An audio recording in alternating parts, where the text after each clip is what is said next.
everybody. This time you're going to join me on an outing to the south end of Liverpool, right next door in fact to John Lennon Airport, an area known as Speke and Garston Coastal Reserve, which is like a nature reserve, right on the banks of the River Mersey. And I went down there specifically with the intention of using the Sigma 400mm fixed telephoto lens that I briefly showed you quite recently, together with the 25mm f1.4 Panasonic Leica Summilux lens. Just those two lenses, and unusually for me, my tripod. See, I told you I was going to be working outside my comfort zone. Boy, yes I was. Come back at the end of it and we can discuss the results, which I have to say are better than I expected, and I'll talk a bit more about the lens and the difficulties involved in using it. So join me outdoors now. Good morning everybody. Well, it's morning for me anyway. It is an extremely windy morning, very bright as you can tell, and I've come down to the far south of Liverpool, right next to John Lennon Airport, with a view to taking some long-range shots across the River Mersey towards Ellesmere Port, even further south, and it's on the other bank of the Mersey. And you know, sometimes we do crazy stuff with photographic gear, don't we? And I really have done with this. I briefly showed you the lens in a previous video. Just let me move a bit closer to it and then you get an idea of what I'm using. It is of course a 400mm Sigma telephoto lens. It's not a zoom, 5.6 maximum aperture, and it's had a hard life. Whoever owned it before me certainly gave it some stick. The outer barrel is quite badly marked. It is in fact a Canon EF fitting lens, and of course for me to use it on my Olympus EM1 Micro 4/3 I've had to buy an adapter. And what is the problem in doing that? Of course you lose autofocus and you also lose the ability to alter the aperture. So everything that I take on this lens is wide open at 5.6. Could be interesting. I've just taken a shot down here looking at the outflow to the River Mersey with the 50mm 1.4 Summilux lens. So now I'm going to try and take some long-range shots looking south, directly into the sun, across to a power station at Ellesmere Port in the far distance. I don't want to point the camera straight at the sun, but it's basically over there. So I have it set to the low ISO setting, which in this case I think is 100 ISO, and because I'm restricted to 5.6 maximum aperture on the lens, I'm shooting at 1/1600th of a second, and I have a 12-second exposure delay, self-timer. So let's see what we get. I'll put it on screen for you, straight out of camera as well as edited. The field of view is just crazy from here, absolutely ridiculous. I'm just going to pan it left slightly over yonder and then down a bit, because there's a metal sort of breakwater type thing that I want to try and get in the shot. There we are. It's difficult even finding things. Of course, this 400mm lens on here is 800mm equivalent. Let's just take one of that. This is not the best tripod in the world to be doing this kind of thing on. It's a travel tripod. I've got the centre column down as low as it will go. So far so good. Okay, so next I'm going to get some...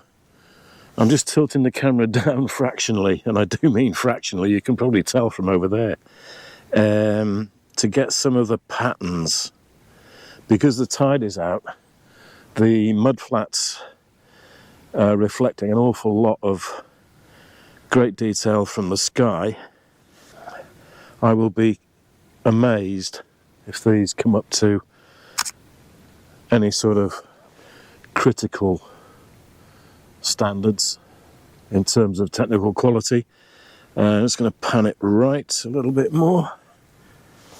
I'm trying to spot things in the far distance. We have some sort of marker post halfway across the river there.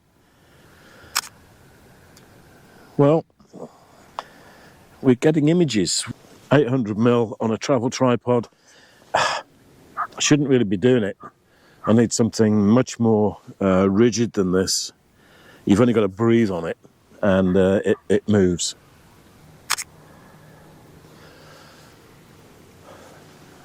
Okay.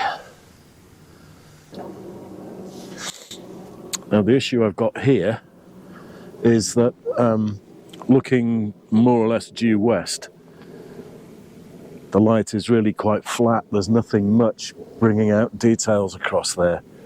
Whereas to the south, wow, you know, it's all there.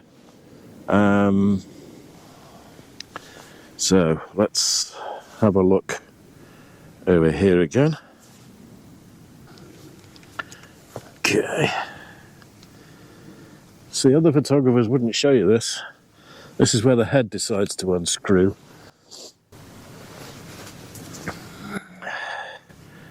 That's better. Right, try again, Alan. Of course, now I've lost my focal point. There we go. Just to double check my focus because it's critical. I'm using the magnify facility. Now the sun is going behind a cloud bank.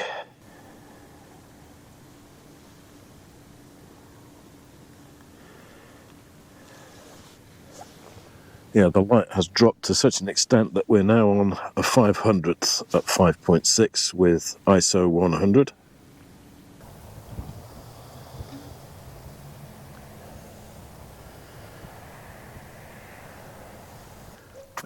I have lost the harsh sunlight. I can now quite happily pan you right around. Just let me clear these reeds and bulrushes. I can now quite happily pan you right around so that you're looking at the sort of power station across the river that I was photographing literally 10 minutes ago. And I think that cloud cover is going to be in for most of the day, although it's not forecasting rain, which is good. So there we are. You've seen me do two things very much out of my comfort zone. One is using a tripod, which I hardly ever do these days. And secondly, struggling with that 400mm Sigma. Why did I buy it? Well, yes, it was a challenge. You've got to try these things, haven't you? Will I hang on to it? I doubt it. I mean, we'll see what the results are like, because the images that you will see later on, or in a few minutes, however long it takes me to get this video edited, the images that you see will be the first ones that I've taken with it. So it's as much of a learning curve for you as it is for me, really. In terms of cost, it was peanuts, 40 quid, I think. So for a 400mm apochromatic telephoto lens, can't complain, even though it is really quite badly marked on the exterior. Optically, the glass is perfect. There's no signs of fungus or dust. It's just, you know, one of those things. That's enough waffling about the 400mm. I'm going to take some shots now with the 50mm Panasonic Lumix. Let's see what this tree's like in the background. I think I'm going to try and hunt down a few close-ups now. Again with the 25mm Panasonic Lumix lens.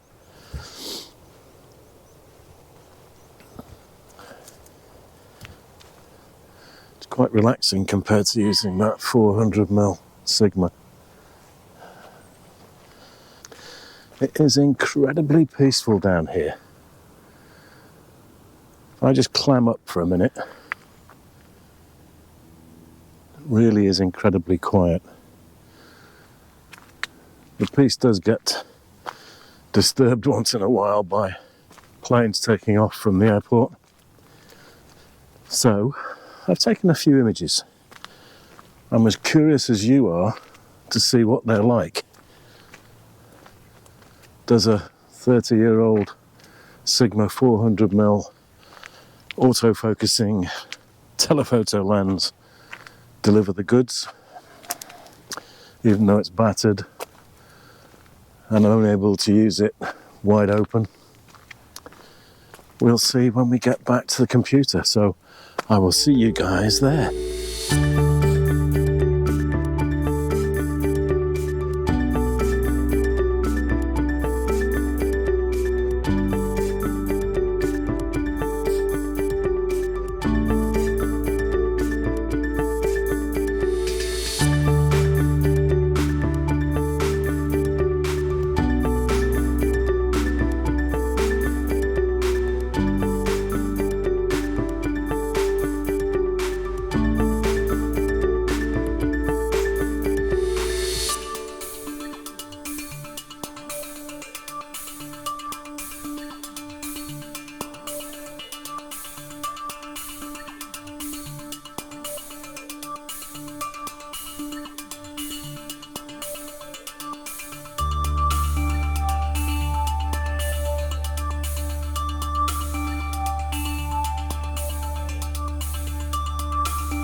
Well, there we are. What did you think of that, and what did you think of the results? I must admit I was pleasantly surprised. Do let me know in the comments what you think. The tripod did a fairly good job of supporting the camera and lens. The ball head, little bit borderline, to be perfectly honest with you, but we did manage to get some pretty good shots, I think, anyway. As I mentioned in the video, the major problem in going down this particular route is the fact that because there is no aperture control on the lens itself, I'm forced to use it at f5.6 maximum aperture all the time. Optically, it's fantastic. It has a lovely front element. Just look at the front element on this. It's absolutely gorgeous. And there's just no sign of fungus or haze, so from that point of view I'm delighted with it. I think I indicated in the video, would I keep it? Probably not. Well, actually I think I probably will. I was very pleasantly surprised at getting the results that I did. I hope you agree.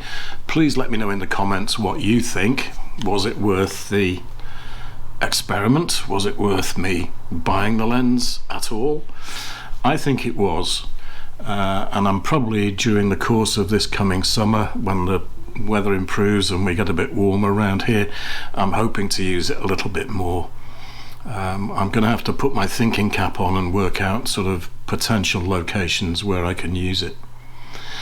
and I apologize because I keep on referring to the Panasonic Lumix f1.4 lens as a 50mm. It is of course a 25mm focal length lens, but I hope you agree with me, the way my ancient brain works, it's the equivalent of a 50mm in full frame terms. So there we are. I hope you enjoy the video. I hope you stay with me. I hope you continue to enjoy your photography. Look after yourselves, and I'll see you very soon. Bye for now.